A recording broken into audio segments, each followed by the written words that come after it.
All the city's residents gathered in a wide square, cheerfully waving their hands and shouting. In the very center of the street, a royal carriage drawn by 4 white horses slowly passed by. Sitting in the carriage, the protagonist thought to herself that from now on, she would be alone. The young woman was well aware that many called her the unfortunate bride. The reason for this perception stemmed from the protagonist's husband, who was jokingly called Hades, the god of death. Kaiserin Barian, son of the rover emperor, was the imperial child bathed in eternal glory. This marriage came about because the protagonist had once drunk too much. She slammed her glass on the table and indignantly asked if it was normal for someone to reach 30 without knowing where the sun rises. The protagonist couldn't understand it at all. Mount Ander was to the west of the imperial palace, and from there, the sunrise was completely invisible, blocked by the enormous structure. The protagonist angrily declared that even the emperor wouldn't do something like her fiancé, as she had noticed the sun always rises from the east. A stranger in a raincoat thoughtfully remarked that the protagonist was absolutely right. She tilted her head, surprised at the stranger, not realizing how long he had been standing there. When the young woman looked up from her glass, the man was already sitting across from her, but he didn't seem like a bad person. They shared some food, and the protagonist immediately concluded that this stranger was already much better than her foolish former fiancé. The protagonist started muttering to herself about wanting to return to the academy and not bother looking for a groom anymore. The stranger asked if she was truly looking for a partner. She declared loudly that she hated ugly and old men. The protagonist stated that if she had to marry, she wanted someone intelligent and handsome. The young woman realized that because of the stranger's hood, she couldn't see his face. He started to ask if she was all right, but she found his voice incredibly pleasant. The protagonist turned her attention to the stranger's beautiful amber eyes. The young woman slumped onto the table, and the stranger exclaimed that she shouldn't sleep here. The dark-haired man touched the protagonist with his hand and asked if the young woman was all right. Suddenly, the protagonist realized that this strange man perfectly matched her ideal type. In every aspect, the dark-haired man was kind, handsome, and, according to the protagonist, a good listener. She suddenly grabbed the stranger's hand, telling him to wait. The stranger asked, bewildered, what she was doing. The protagonist asked if he was married. She enthusiastically inquired if the dark-haired man was engaged or in love with someone. The young man looked intently at the protagonist and answered her questions in the negative. The protagonist happily declared that he was the one and proposed marriage. The man was utterly astonished. The protagonist smiled radiantly and asked for his hand. The dark-haired man looked away, contemplating the beautiful woman's words. Noticing his reaction, the protagonist asked, disgruntled, if he was unwilling. The man replied that that wasn't the point. He asked if she didn't care about his status or gender. The protagonist felt somewhat disheartened, believing that only nobles would secretly come here to enjoy some freedom. When she asked if he was a commoner, he suddenly froze. The stranger looked away again, and the protagonist wondered if she had truly touched a nerve. She attempted to comfort him. She said it was all right because she had a title. The protagonist explained that she was an only child, so she needed to marry and produce an heir soon. The young woman said that her former fiancé was not only stupid, but also ugly and bald. The protagonist added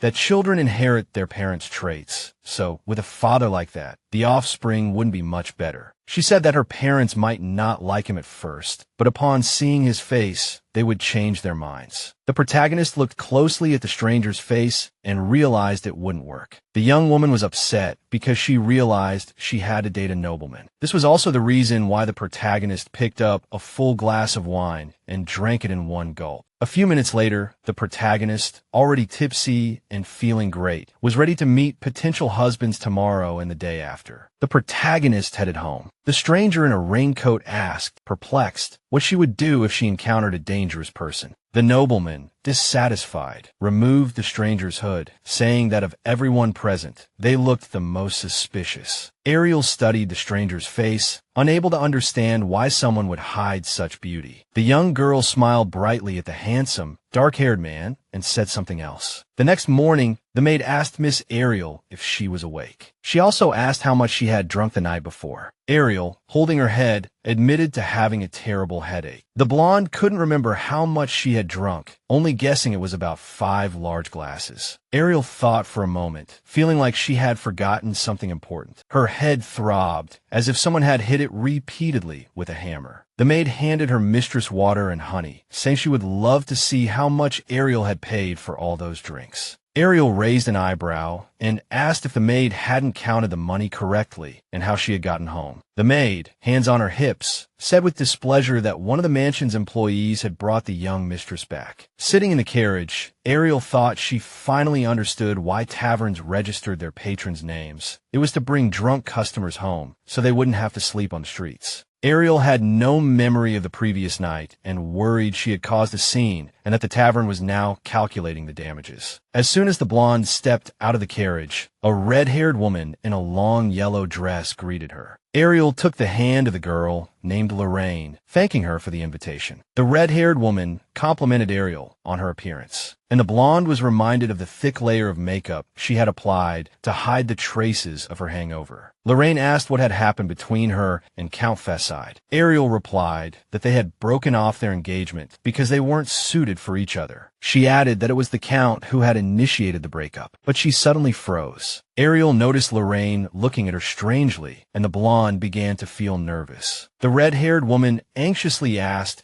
if Ariel knew that the Count had always been troubled by his own lack of intelligence. Lorraine explained that the Count's family were merchants, and everyone in the family spoke at least 3 languages, while Count Fesside had failed his language exam 3 times. Ariel said she had merely corrected him on 1 sentence, saying that the sun rises from the east, and he decided to break up with her. Ariel said indignantly that she had always remained silent when her fiancé had talked nonsense before. Lorraine said that perhaps the Count simply wanted a wife who was both intelligent and obedient. The red-haired woman advised Ariel not to be upset, saying that people in the capital were more concerned with other matters. The blonde raised her eyebrows in surprise, and Lorraine told her that the Emperor had announced his intention to marry. Ariel felt that this had nothing to do with her, as she was already preoccupied with her own troubles. Returning to her mansion early, Ariel explained to her maid that she barely knew anyone at the gathering. In truth, Ariel knew that if she had stayed any longer, she would have flipped every table. Ariel's maid immediately handed the young noblewoman the latest news. Ariel thanked her, saying she would call her again if anything urgent came up. The cold and ruthless Emperor, after 7 years on the throne, had finally announced his intention to marry. Ariel couldn't understand how the newspaper could call the Emperor terrifying, and she felt sympathy for his fiancée. Ariel's interest was piqued when she read that His Majesty had appeared with a woman, likely his fiancée. She frowned because the newspaper offered no details about the woman's face, but the stranger had long pink hair with blue tips. Ariel sincerely hoped the newspaper wasn't talking about her, because she happened to own an identical wig. The young woman tossed the newspaper onto the table and entered a state of denial. She began pacing her room, nervously telling herself that she was just seeing things, letting her imagination run wild. Ariel decided to check the color of the wig, hoping it was completely different. She truly hoped her maid, Jerry, wouldn't use such a vibrant color. When Ariel discovered the colors were identical, the young woman realized the newspaper was indeed referring to her. Jerry had found out how much Ariel owed, but the bill had already been paid by the dark-haired man. Only now did Ariel realize that the man was the Emperor, not a poor commoner. Suddenly, Ariel remembered that Jerry kept newspaper clippings from the founding of the Empire. Ariel began flipping through book after book, refusing to believe what had happened. She recalled how tired she had been the previous night, but the Emperor had told her she had to wait for the carriage. Then, smiling, she had said she didn't care who the stranger was, because she was already smart and rich. The young woman had also promised to make the dark-haired man happy. Ariel snapped back to the present, bewildered, wondering what she had done. The media was speculating about which lady the Emperor would marry. Since her identity was unknown, the papers wrote that reporters were trying to investigate further, but to no avail, as there was no unmarried lady in the Empire with that hair color. Ariel angrily threw the newspaper on the table, fuming about how foolish these people were, as such a hair color couldn't possibly exist. Sitting on the floor, the young woman muttered in a daze that she was in big trouble now, as everyone would start gossiping. Ariel struggled to recall everything about the Emperor's wedding, convinced that she couldn't possibly have spoken to him so casually. However, she remembered saying that night that the stranger looked like a servant. Ariel felt guilty for having the Emperor serve her. Then, with a bright smile, she began to boast about her status to the dark-haired man. Later, outside, Ariel had removed the Emperor's hood, saying he looked good without it. The dark-haired man stared at the drunken young woman, while she said she could already picture their future. Ariel excitedly added that if they married, they wouldn't have to worry about their children's looks. Finally, the young woman hugged the Emperor tightly, saying that he would surely live a prosperous life with her. As soon as Ariel snapped back to reality, she immediately thought she might be executed. In fact, Ariel was more worried about her embarrassing actions than the possibility of marrying the Emperor. Suddenly, she realized that she wasn't at fault, as the dark-haired man hadn't introduced himself. It suddenly dawned on Ariel that the media still hadn't figured out which lady was going to marry the Emperor. What surprised the young noblewoman the most was how casually the Emperor had made the announcement. However, Ariel couldn't deny that the dark-haired man was indeed very handsome. She was certain that some men were just as afraid of marriage as women. Suddenly, the young woman guessed that the Emperor had simply been taking a walk at night and happened to run into her. She decided to write to the academy, agreeing to accept the professor's position and dedicate the rest of her life to research. Her mother walked over, anxiously asking why her daughter was being so loud. Ariel apologized to her mother and tore the newspaper to shreds. Ariel asked her mother, puzzled, what had brought her here. The woman replied that she had received miraculous news. The young woman's mother said that His Majesty had invited all the unmarried ladies of the Empire to a ball. Ariel was very confused, as this was the first time the Emperor had held such a celebration in the palace. The blonde-haired young woman didn't understand why there was going to be a ball, nor why everyone had to attend. Suddenly, the woman said that this was a good opportunity for Ariel, as she could find a good husband at the ball. Ariel's mother excitedly added that they would find a new dress for her, so that she would stand out among the many ladies. Ariel wasn't against marriage, but she didn't want to entrust her life to a fool. With a bright smile, Ariel replied to her mother, saying that they would do as she suggested. In another part of the imperial city, in a dungeon, a piercing scream suddenly echoed. Blood-stained hands fell to the ground, and a man's voice said he didn't understand anything. The kneeling prisoner asked in a terrified voice why he was being treated this way. Emperor Rovus calmly asked if the subject wanted to know why he had to die. The dark-haired man began tapping his fingers on the chair. He said he was curious about something. The prisoner froze when His Majesty said he wanted to know the contents of the documents in his safe. Rovus added that this kind of person never learned their lesson, so if anyone thought the plan would fail, the evidence had to be disposed of. His Majesty approached the prisoner, a smile on his face,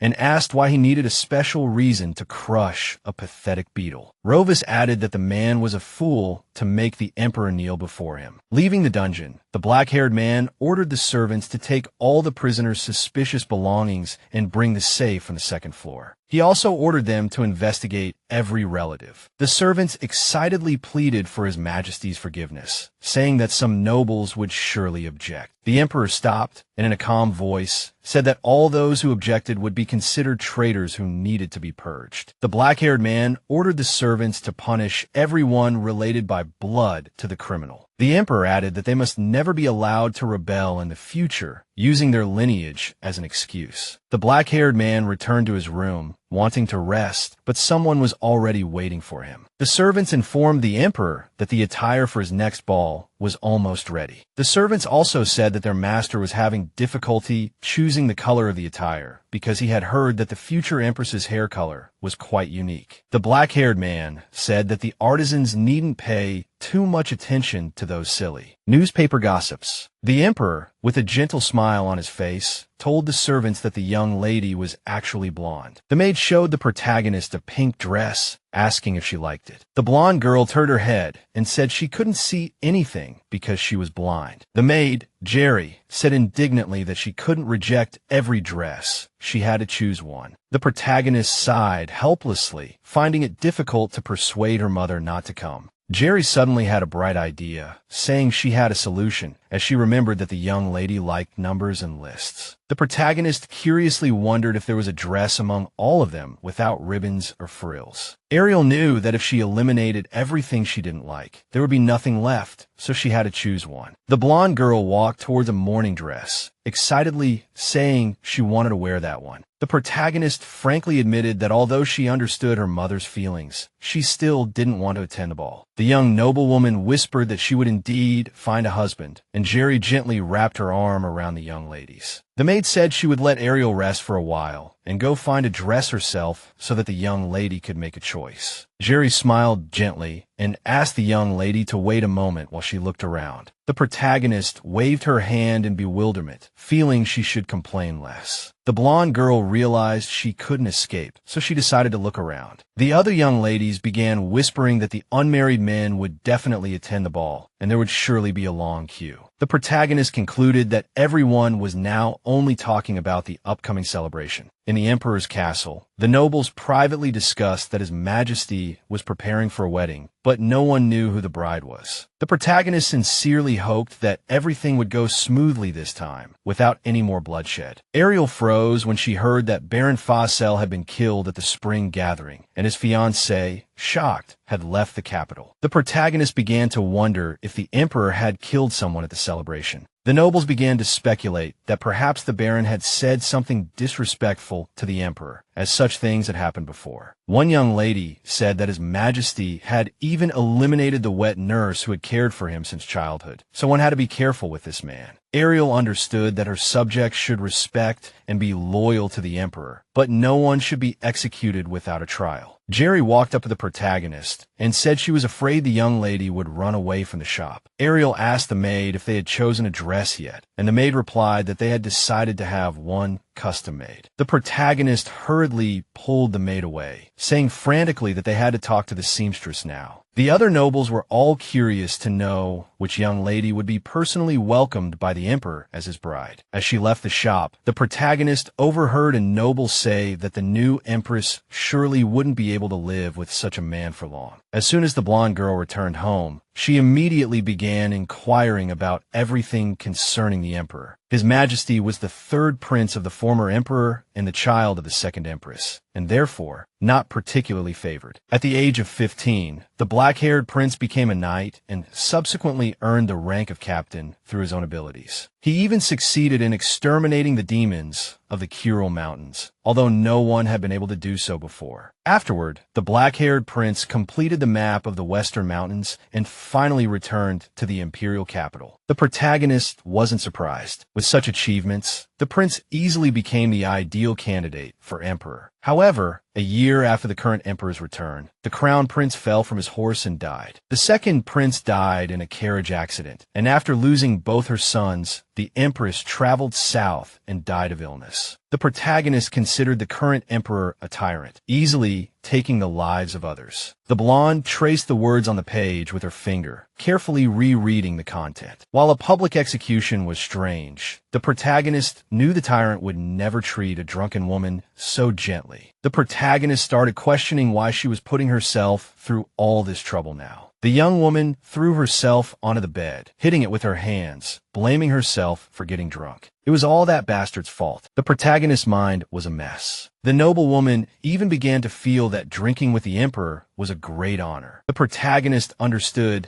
that if the emperor had been observant enough, he definitely would have recognized her at the ball. The young woman was certain that the emperor deliberately maintained his image as a tyrant. Otherwise, he would have executed all his critics long ago. But the protagonist knew that this man was clear-headed and knew how to wield power. The man extended his hand, looking at his ring finger where a wedding band would soon be placed. If the emperor had known that a single ring was all it took to bind the young woman to him, he would have done it long ago. Jerry asked if she needed help choosing a hairstyle. The protagonist replied that her maid could decide. The maid admitted that she was delighted when a young woman offered suggestions at the dressmakers, as Madame Rosso had also been inspired by her ideas. The protagonist then asked the seamstress to use fewer ribbons, so the dress wouldn't be too flashy. The blonde put on the dress and asked Jerry if she looked more beautiful than usual. The maid laughed awkwardly, saying that her mistress had never joked like this before. As soon as the protagonist arrived at the ball, she was greeted by Lorraine, who complimented her appearance. The protagonist thanked her shyly, surprised by how striking she looked. The blonde took in the crowd, surprised by how many commoners were present. Lorraine said that although the invitation stated that all unmarried ladies should attend, she and her fiancé had only recently become engaged, so they came as well. The redhead added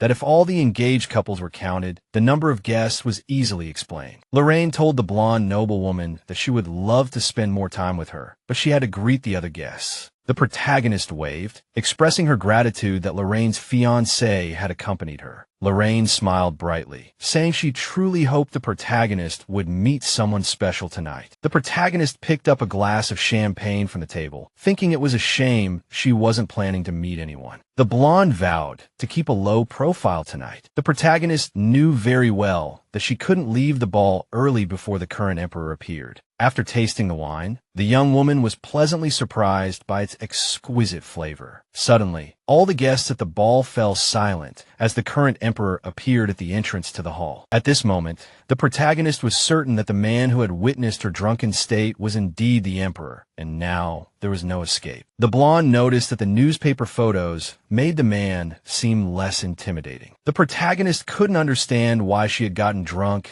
and decided to marry this man, nor why such a person would hold a ball. So she hoped the emperor would explain everything now. The dark-haired man sat on his throne and gestured for the musicians to begin playing. The protagonist was suddenly taken aback because the emperor hadn't said a word, yet no one else seemed to mind. The blonde was once again certain that this kind of banquet wasn't for her. The protagonist was glad she hadn't drawn attention to herself like the ladies wearing all sorts of expensive jewelry. Therefore, the protagonist didn't understand what was wrong with the emperor, as he didn't seem interested at all. The blonde realized she had to find a way to slip away quietly because she couldn't figure out what this man was thinking. However, before that, the protagonist looked at the champagne glass in her hand and decided to do one important thing first. The wine was unbelievably delicious, and Arya began to wonder if the servants would tell her what it was if she asked. She mused aloud, curious to know the name of the exquisite drink. The dark-haired man thought to himself, pleased that the blonde girl was enjoying herself so much. However, the emperor knew she couldn't have too much to drink and began to consider whether he should intervene. Arya wanted another sip, but she knew she couldn't. Alcohol had nearly killed her a few days ago. With the last vestiges of sobriety, the blonde girl decided it was time to go home. However, Arya froze when she heard a familiar, loathsome voice amongst the ball's guests. A man in an expensive suit, a smug smile plastered on his face, was talking about a recently purchased emerald necklace. The nobles praised Count Fiesco's refined taste. The blonde girl immediately concluded that the man was as repulsive as ever. Arya assumed the young lady standing beside Mr. Fiesco was his bride. She frowned, noting the girl barely looked of age. The blonde noble couldn't understand why everyone fawned over this man. Arya's inner irritation intensified. She realized she didn't want to look at him any longer. Arya realized she needed to leave quickly before her former fiancé noticed her. Mr. Visita glanced to the side and noticed a blonde noble. He immediately recognized her as the confident girl who had recently humiliated him.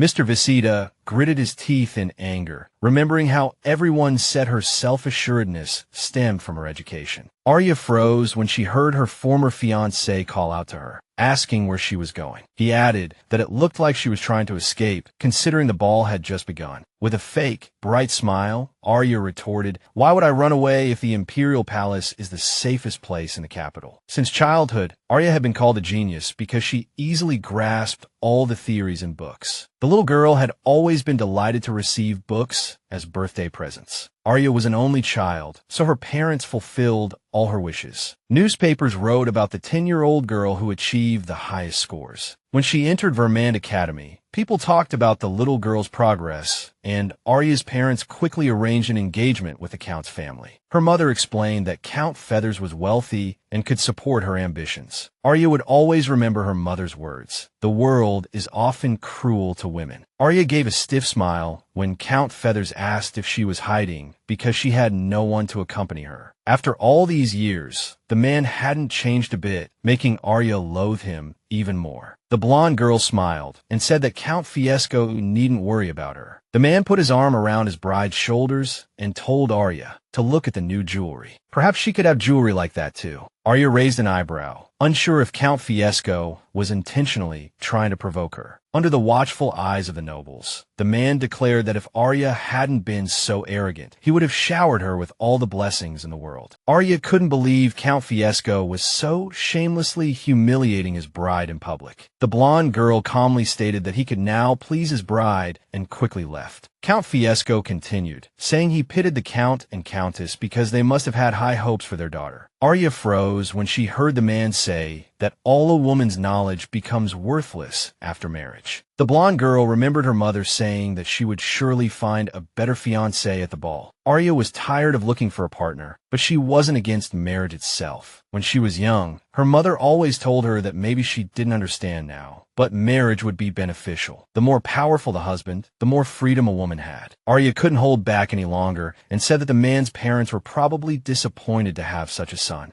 Arya added that it seemed his parents had too much faith in Count Fiesco's own abilities and hadn't bothered to hire him a tutor. The blonde girl chuckled and asked if he even had a tutor, considering he couldn't even understand what they taught him. Count Fiesco's face stiffened. Eliere added that being a slow learner wasn't anything to be ashamed of. The young noblewoman stated that while it might take time, she still hoped the gentleman could find a tutor suited to his level. The blonde, once Count Fiesco's fiancée, had deeply wounded him with her words. Eliere said with a smile that she hadn't wanted to call the gentleman illiterate, but he had proven it himself. The man approached his former fiancée and asked sternly how a lady dared to say such a thing to his face. Eliere didn't answer, but thought to herself that she could leave the capital and return to the academy at any time. Count Fiesco raised his hand angrily, declaring that they were the only ones who didn't want such trash. The blonde closed her eyes, realizing her former fiancé was about to hit her. However, suddenly, Count Fiesco's hand was caught by another. Eliere heard a familiar voice demand how a man dared raise his hand against a lady in his presence. The young woman opened her eyes, trying to see who the voice belonged to.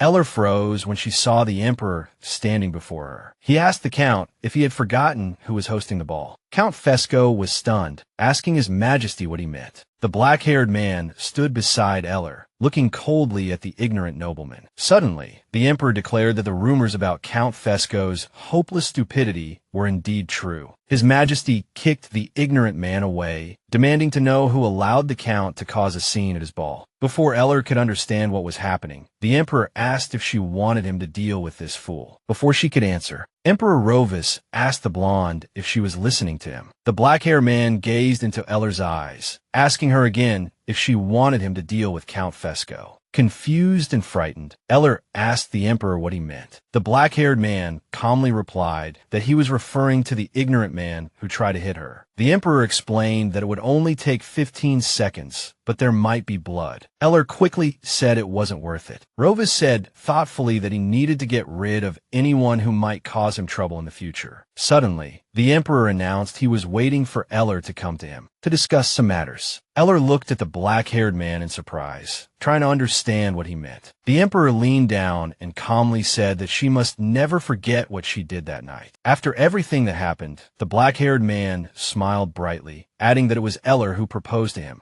The Emperor placed his teacup on the table, saying that since he had received a formal proposal, certain formalities had to be observed. Rovus explained that since she had spoken first, he couldn't approach her directly and had to spend his subjects' money to hold the ball. The black-haired man looked into Eliere's eyes and calmly stated that he had already given his affirmative answer. Noticing her strange behavior, the Emperor invited her to drink her tea. Instead of biting the plate, Eliere was shocked because she really had become the bride everyone was talking about. The worst part was the young woman's brain couldn't function properly at all. The Emperor was about to say that the lady was much quieter today than she had been that night at dinner, but Eliere interrupted him, immediately regretting it. It had all started when Rovus was still in the ballroom and asked if they should discuss the engagement right there. The black-haired man hadn't objected, but he was inclined to think that this option was definitely not suitable for her. Eliere froze in surprise, and the Emperor wondered if she had been listening to him at all. The blonde looked around at the curious nobles and said that this wasn't really the most appropriate place. The black-haired man turned and asked the young noblewoman to follow him. Eliere could clearly hear her heart pounding with fear, thinking the emperor was going to kill her. The crowd began to whisper, saying that this was probably the emperor's rumored bride. Eliere followed the black-haired man, thinking that she was now the woman who had ruined the emperor's ball and drunkenly assaulted him. The young woman was well aware that the emperor could kill her with complete disregard for his own laws. It wasn't until Eliere shook off these troubling thoughts that she realized the emperor had actually accepted her proposal. The blonde noblewoman looked at the man and said in bewilderment that she had made a terrible mistake. Rufus calmly replied that he wasn't interested in the lady's misconduct, as he didn't wish to discuss it. The emperor stared openly at the girl, and Arya noticed the sincerity in the man's gaze. Arya requested the dark-haired man's permission to ask a question. She explained that on that night, the man, his face concealed, had entered the tavern and encountered a drunken, unmannerly noblewoman who proposed marriage. And he had agreed. The current emperor laughed genuinely, saying they were finally making progress. Arya sighed, remarking that the marriage wouldn't benefit either of them. Rufus said thoughtfully that the noblewoman had proposed, but he hadn't accepted. Arya grinned nervously, saying she wasn't rejecting him, but felt someone else was more suitable for the role. Arya affirmed that her drunken proposal had been sincere. Initially, the young noblewoman thought she'd found the ideal man, only to discover he was the emperor. Arya pleaded with His Majesty to consider it a drunken mistake and forgive her. The emperor asked if she was certain she remembered everything from that night. Arya replied, somewhat embarrassed, that she recalled all the details, though she desperately wished she hadn't done anything disgraceful in front of him.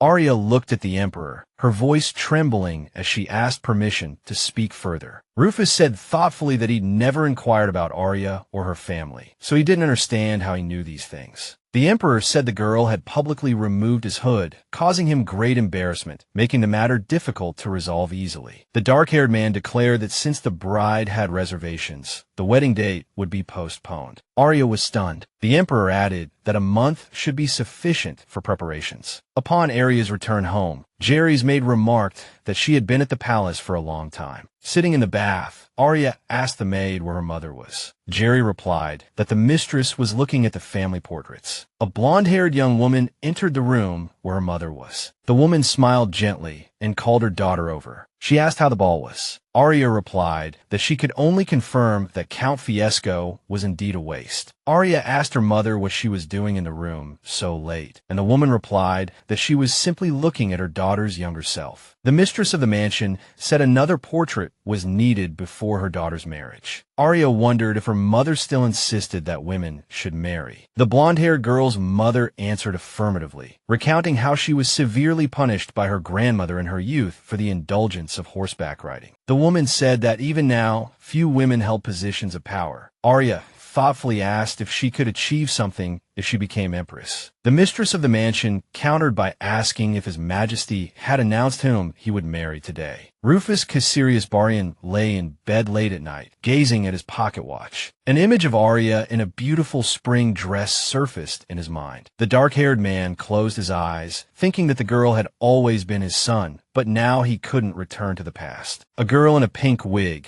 her voice slurred with drunkenness, told the stranger they were definitely getting married, and there was no going back now. The hooded man sighed deeply. Arya angrily asked him why he was acting like this. The young girl raised an eyebrow and asked if the stranger was truly that unwilling to marry her. The emperor replied that wasn't the case. Arya punched the wall, indignantly demanding to know what was going on. Confused by his hesitation, she told him she was from the Ugali family and instructed him to come find her, promising she wouldn't pretend not to know him again. Arya opened her eyes in the morning, finally remembering everything from that night. The maid yelled for her to get up, as an envoy from the imperial palace had arrived at their estate. A man in a black suit read a letter, declaring that Emperor Rufus would marry Lady Arya Ugali, with all expenses fully covered by the imperial family. The emperor's attendant added that if she had any message for the emperor, he would convey it. Arya accepted the letter, noticing that His Majesty hadn't specified a limit on the wedding expenses. The man in black asked, puzzled, what she meant by a limit. Arya replied that the attendant himself had said the imperial family would cover all expenses. The protagonist said the ceremony shouldn't be extravagant, only requiring the essentials. Mother L, trying to hide her annoyance, interjected that this was the first she'd heard of it, and it was quite embarrassing. The protagonist realized the woman was furious that her daughter hadn't told her anything. When Elle learned the Emperor had assigned knights to her, she became even more flustered and asked them to return the following day. The girl knew full well that if her mother started questioning her, she'd never be able to explain her proposal to the Emperor with the knights present. While drunk, the protagonist had asked the man to convey to His Majesty her satisfaction with yesterday's productive conversation. As soon as the palace officials left, Mother Elle began to scold her daughter. The woman indignantly asked if the girl thought she should have been informed immediately. The protagonist asked, bewildered, if her mother was truly unhappy about the Emperor himself becoming her son-in-law. The mistress of the estate sighed wearily, replying that she was happy her only daughter was getting married. Elle noticed that while her mother wanted her to marry someone powerful, she didn't seem happy. The woman explained that while unequal marriages could be annulled, they couldn't disobey the Emperor's command. The mistress added that her daughter would face difficulties beyond just marriage. There was also the matter of titles. The protagonist had no doubt her mother was right, as a union with the imperial family was a serious matter. Elle didn't understand why His Majesty had acted on her drunken proposal. The woman was surprised when the protagonist calmly stated she understood her mother's worries. However, the blonde girl was certain the Emperor she knew wouldn't look down on her for being a woman. The young girl told her mother firmly that she had agreed to the marriage. The woman nodded, saying distantly that she understood Elle completely. The protagonist said she was going to her room, but her mother said she had no time to rest. The woman explained they couldn't leave the estate yet, so they had to prepare for the ceremony as best they could. Her mother added that the entire capital would soon know about the marriage, and they needed to try and gather information. The mistress of the estate asked Elle if she could refrain from reading for a month. The protagonist had just asked if it was necessary when she realized her mother was still angry. The Emperor had instructed his subordinates to triple the expenses before telling his fiancée. The knight reported that after the incident at the ball, Count Fiesco's fiancée's family had broken off the engagement, and the Fiesco family had announced their second son as heir. The attendant added that the Count had fled last night, and the guards were currently searching for him. Hiding in the dark corners of the house, Count Fiesco swore revenge on everyone, starting with that impudent girl. The man knew he would make the blonde, noble woman die the most humiliating and painful death. The Emperor realized he should have killed the fool at the ball, but then the bride might have been frightened and ultimately rejected him. The dark-haired man ordered the knights to seize the Count and bring him to him alive. The Emperor pondered whether a man who strives to become better after being given many chances deserves to live. As you look up at the sky, you can quickly feel the approaching summer. The flowers in the garden are beautiful, and the desserts on the table look too delicious to eat. The Emperor asked the bride how the wedding preparations were going and if she needed anything. The protagonist replied somewhat shyly that the man had already given her a lot and she didn't need anything more. The dark-haired man turned his attention to the teacup, saying the girl didn't like the tea. The protagonist quickly explained that the tea was delicious, but Rovis said the girl hadn't touched her cup since she arrived. The man asked if Elle was feeling unwell, and the girl gave a strained smile in response.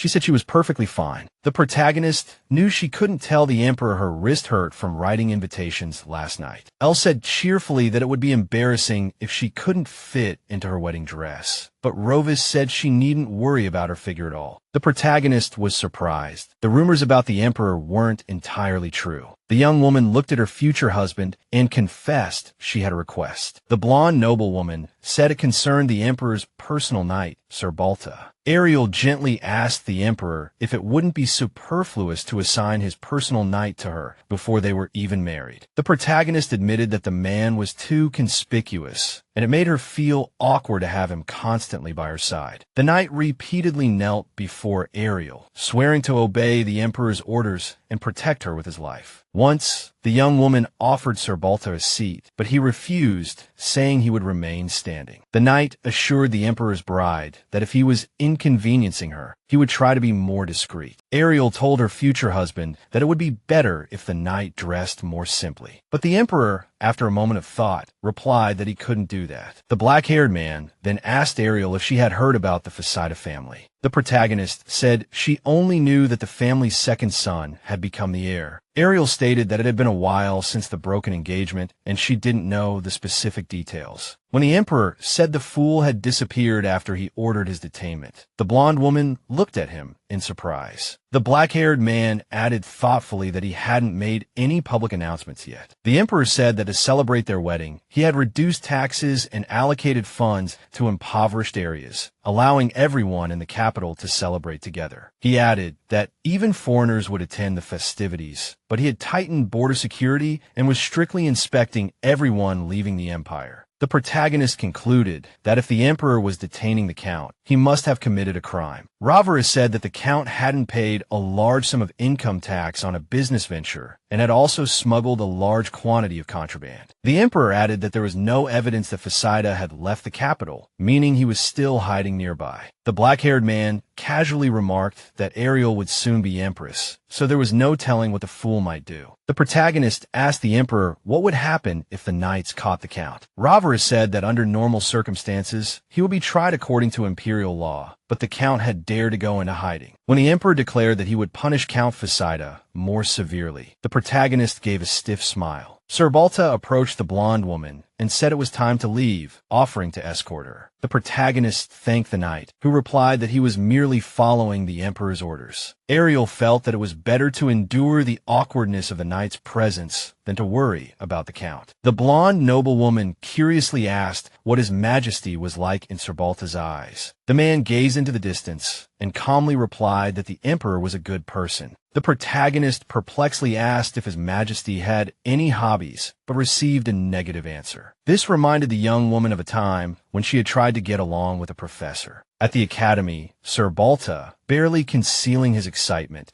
said that the Emperor was incredibly strong and no one could defeat him in battle. The protagonist concluded that the Emperor's personal knight practically worshipped him. Sir Balta told her that he and the Emperor had once gone to the Western Mountains, where His Majesty had displayed astonishing strength. The protagonist deduced that to be praised by such a knight, the Emperor must be truly formidable. The young woman desperately wanted to know what the Emperor was truly like. Just then, the blonde noblewoman had no idea that she was being watched from outside the window. The black-haired man stood up, so the young woman wouldn't notice him watching her from elsewhere. A commoner exclaimed that the Empire's security had become much tighter recently, and he couldn't possibly kidnap a nobleman's daughter. The employer, gritting his teeth in anger, demanded to know if the man wasn't a professional. Count Poseida threw down another bag of gold, saying it was enough for the commoner to live on for several months. The man frowned, but was starting to think the fool had a point. Count Poseida assured the commoner that if he pulled this off, he would be safe, as the noblewoman's family wasn't all that noble. The unworldly nobleman explained that the commoner only needed to intercept the carriage. Count Poseida ordered the man not to breathe a word of this to anyone, or he would kill him. The unworldly nobleman clutched the ring in his hand and said he would deal with the knight personally, as he had a special weapon. Selbharda said that if Ariel had any other plans, she should also tell him. Ariel looked at the knight quizzically, and the man asked if the young lady had any commands. The blonde noblewoman confessed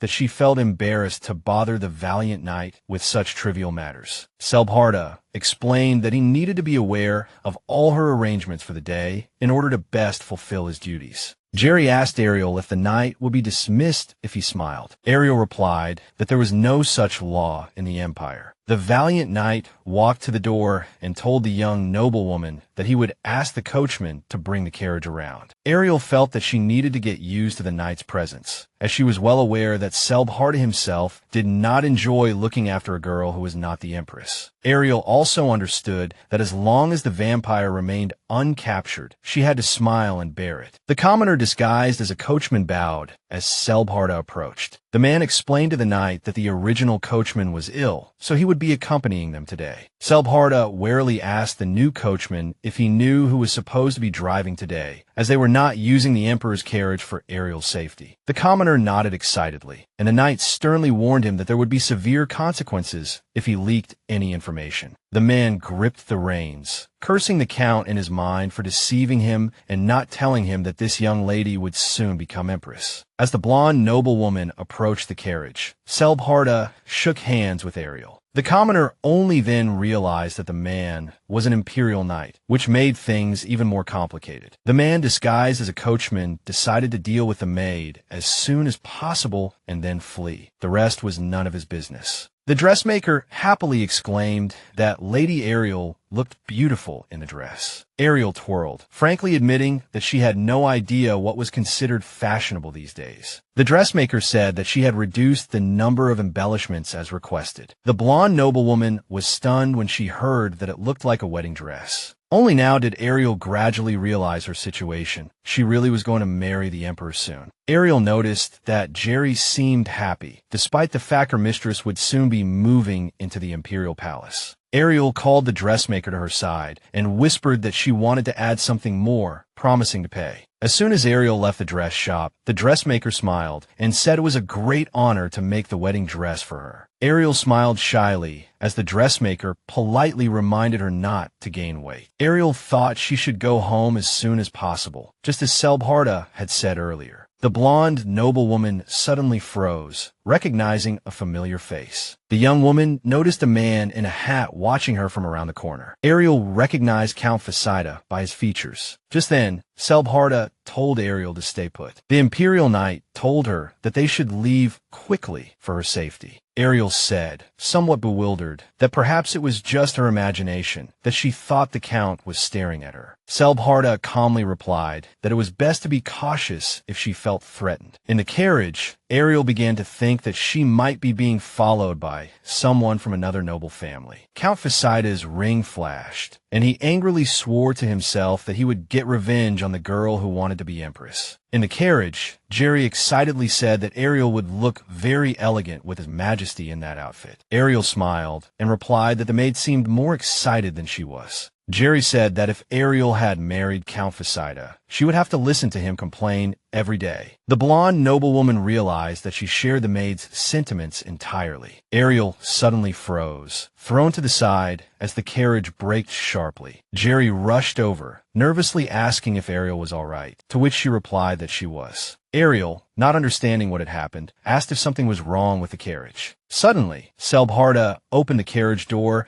and calmly asked if Ariel was all right. Ariel immediately asked what had happened. The knight explained that there was a problem with the wheel, so they had to send out a distress signal. Ariel didn't understand how this could have happened, as everything had been fine in the morning. Selbharda calmly said that he also found it all very suspicious. The knight handed Ariel a small dagger and a smoke bomb, saying he hoped nothing bad would happen. Ariel frowned, clutching her belongings tighter. When Serval reminded her that they had spotted a suspicious individual that afternoon, the knight decided to send a signal and got off the carriage. He asked the coachman about the state of the wheels. Serval recalled reminding the coachman that he must perform his duties with utmost responsibility, as they carried important passengers. As night deepened, the knight didn't even notice Count Facida trying to attack him from behind as he approached the coachman. Jerry asked Ariel if they shouldn't hear the sounds of repair if the tire was indeed broken. Ariel agreed with the girl, but tried to remain calm, believing Serval would surely report if anything serious happened. Although the blonde noblewoman didn't hear any sounds of a struggle, her intuition told her something was wrong. Ariel picked up the small dagger the knight had given her and told her maid to keep it safe. She tied her hair back into a ponytail, explaining that Serval would have told her if everything was all right. Ariel told her maid that they would use the knight's items for self-defense. Suddenly, there was a knock on the carriage door, and an unfamiliar voice, claiming to be the coachman, asked the young lady to step out, saying the Imperial Knight had instructed her to do so. Jerry cried out in alarm, saying the man was lying, as Serval would have come for them himself. The maid began to let down Ariel's hair, explaining that it would help conceal the weapon. Suddenly, the carriage door was flung open, and Count Facida grumbled about Ariel always causing trouble. Ariel's eyes widened in terror, desperately hoping it was all a hallucination. She watched as Count Francisco roughly grabbed Jerry's hair and dragged her away from the blonde noblewoman. Then, the man seized Ariel's hand, yelling about how the girl had no idea. What a laughingstock she had made him. Ariel looked toward Jerry to make sure she was all right and stated that the man was wanted. Ariel noticed the coachman holding her maid captive, concluding that he had likely been bribed by Phasaida. When Ariel asked if this was the only reason the Count had kidnapped her, the nobleman became even more enraged. Count Phasaida tightened his grip on the girl's wrist, and Ariel felt like her arm was about to break. However, her other hand was free, and she managed to draw the dagger. Ariel remembered Jerry returning the dagger to her, saying the future Empress needed it more than she did. Count Francisco pulled Ariel from the carriage, furiously demanding to know how the insolent woman dared to banish him from his own family. Ariel knew that when the knights arrived, they would rescue her first and worry about the others later. Jerry decided she wouldn't stand idly by any longer. Ariel calmly asked if this was her fault. Count Phasaida was stunned for a few seconds before repeating that the girl had ruined his life. Brandishing the dagger, Ariel demanded to know why men always blamed their incompetence on her. Count Phasaida roared in fury that a girl dared to injure him, but Ariel turned and fled. The inexperienced nobleman activated his ring and chased after her, yelling that he would kill her. Ariel grew increasingly frustrated, her high heels and long skirt hindering her escape. She never imagined a dress could be such a hindrance when running for her life. Ariel berated herself for focusing on her studies and neglecting physical training. The scoundrel was faster than Ariel had anticipated, and she began to wonder if he had used some sort of drug. Veins bulged on a man's face as he excitedly shouted that chasing her was incredibly entertaining. Despair began to set in as Ariel realized she had reached a dead end. The young girl refused to give up, desperately searching for a solution. She remembered the smoke bomb and decided to use it to signal for help. With a bang, red smoke billowed into the sky. Count Phasaida caught up to Ariel, asking where she got her confidence. Ariel replied that if he killed her, the guards would surely apprehend him. The inexperienced nobleman tightened his grip on her throat, claiming he was prepared to die. As he chased her, Count Francisco raged that he would make the young lady suffer, vowing that she would not die easily. The man swung his fist and yelled that Ariel might be clever, but she was ultimately just a weak girl. Knocked to the ground, Ariel asked if that was the only insult he could muster. She retorted that she should have known the man was lost when he said the sun rises from the west. Count Phasaida slapped Ariel across the face with all his might, ordering her to be silent. He then began kicking the young woman, ranting that she was not worthy of becoming Empress. Count Phasaida was enraged to find that the blonde noblewoman didn't even cry out. Ariel couldn't understand how a man could beat her with such brutal force. She sincerely hoped that Sir Selbarda wasn't badly injured and that everything would be all right. Ariel also truly hoped that the knights would quickly rescue Jerry, who had longed to see her in her wedding dress. Suddenly, the young blonde noblewoman realized that if she died, the wedding would be canceled. Ariel feared the Emperor because she couldn't understand what the dark-haired man was thinking. Ariel suddenly thought that even if she died, at least she knew she had once had the chance to be the Emperor's bride. She vowed to herself that in her next life, she would find a man who understood and loved her so she could focus on her research all day. After a while, the young woman began to feel that death wasn't as terrifying as she had imagined. She opened her eyes in surprise when she heard a heavy groan beside her, then stood up and touched herself, confirming she was still alive. Ariel noticed a man standing with his back to her. He had just given Count Phasaida a severe beating. She couldn't recognize him at first because he wasn't wearing a knight's uniform, nor did he have any armor or weapons. She asked the stranger, bewildered, if he hadn't gone too far. The man froze when Ariel thanked him and said he would kill the Count soon. Ariel started to say that while the nobleman certainly deserved a beating, he should be punished according to the law, but she stopped abruptly. She recognized the man's face. It was His Majesty. She asked the Emperor what he was doing here. She told him, confused, that she had been waiting for the knights, and that Selbarda had also been attacked. Ravel strode over to Ariel and sternly asked if that idiot had caused these injuries. Ariel said she needed to buy time, so she had to take the risk. Looking at the Emperor's face, she suddenly realized that he was even more injured than she was. She was shocked to discover the man's hands were trembling violently. When the knights rushed forward to ask if he was all right, the Emperor abruptly stepped back. The knights said they had apprehended the coachman and found Sir Selbarda in the forest, likely ambushed. The Emperor in a calm voice, "Order the knights to bring the culprit back to the palace for daring to harm the Empress." The knights noticed a strange ring on Count Fasida's finger. The dark-haired man ordered them to remove it and examine it carefully. Ariel anxiously asked if the young woman who had been in the carriage with her was all right. A knight told her the young woman was injured and blindfolded. Ariel pressed for more information about the young woman's condition. The dark-haired man looked at his hands, then clenched them tightly, lost in thought. Jerry's maid turned around when she heard the young miss calling her. Ariel ran towards the maid, anxiously asking if she was all right. The young noblewoman helped the maid up, carefully checking for injuries. Jerry burst into tears, begging Ariel to forget about her, and asked what had happened to her mistress. The maid sobbed uncontrollably, blaming herself that the Count had dared to harm her mistress. The Emperor kept his gaze fixed on Ariel until a knight reported to him that Count Francisco and the coachman he had hired had been captured. His Majesty ordered the criminals to be taken away and imprisoned. The knight also reported that the carriage prepared for Ariel was ready. Ravel ordered as many knights as possible to escort Ariel home and summoned a physician from the palace. The knight approached Ariel and told her it was late and they would escort her home. Ariel suddenly remembered that in the chaos, she had forgotten to ask about Selbarda. The dark-haired man told his bride that the knight had been found and was being taken to the palace for treatment. The Emperor frowned and ordered the young woman to take care of her own injuries first and not to worry about Selbarda's health. He reached out as if to touch Ariel, but stopped himself at the last moment, promising to tell her the details after the investigation was complete. In the carriage, Jerry told Ariel that His Majesty had sent a palace physician to treat them. Ariel promised to make sure the physician examined the maid as well. Arya sternly warned the maid never to do such a thing again, as a difference in status didn't mean a difference in the value of a life. The protagonist was astonished that Count Fasida would so brazenly break the law, and the man had displayed incredible strength in that moment. However, what worried the young woman most was the fact that the Emperor had found her. Quickly, the protagonist shook her head, trying to dispel those unnecessary thoughts. Selbarda went to the interrogation room to report to the Emperor. He admitted his failure to protect my lady and offered no excuses. Rovers calmly replied that a knight's failure in such a situation was unforgivable, but that the criminal possessed something interesting. The black-haired man showed the ring to the Imperial Knight and asked if he had seen it before. The Emperor explained that it was an artifact that could provide assistance in battle, making anyone who wore it stronger than a knight. The knight said in surprise that His Majesty